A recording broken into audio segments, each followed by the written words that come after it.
So I am talking through, I own the book, you all are reading the digital version, but in this video I'm talking through the manifesto for a ludic century, Games Are Ancient. And I want to bring in an extra text. So in a couple weeks, we're going to read a chapter that was written by Jane McGonigal. So not from this book, she has a chapter in the Gameful World, but in this book, she also discusses the idea that games are ancient. And so McGonigal tells the story, and this is a Greek story, that there was a civilization that was being attacked. It was being attacked by this, so here's the group, and they are inside the fortress that is their city with the walls, and they're under siege, and they're being surrounded by the enemy army, right? And so they're being surrounded, and they're surrounded for the better part of like a decade, according to this story.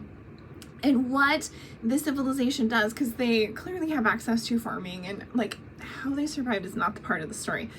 The important part of the story when it comes to games is what the city under siege decided to do, what the people in power decided to do, is do an every other day thing. So on, let's say, odds and evens. So on the odd day, everyone would work and they would do what they needed to do to keep the entire city running. So they would take care of houses, they would do the farming, they would take care of the livestock, etc. Then on the even days, instead of eating, so they would go a full 24 hours with no eating, that entire day was devoted to gameplay. And then on the next odd day, they would eat and then they would get all of their work done. And then on the next even day, no eating, and they would play a game. And according to this story, they survived for a decade off and on using gameplay as the solution to no food on certain days. Gameplay. So like games are not just ancient.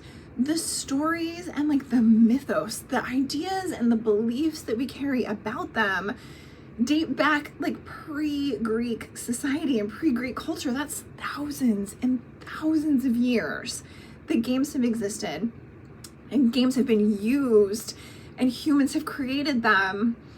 And yet, and that's kind of the whole point of this chapter, which is where I love, and there's another video about this, I love that he ends with games are beautiful.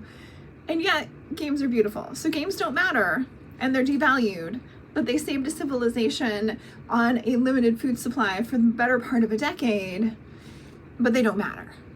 Humans have been creating them for thousands of years, but they don't matter.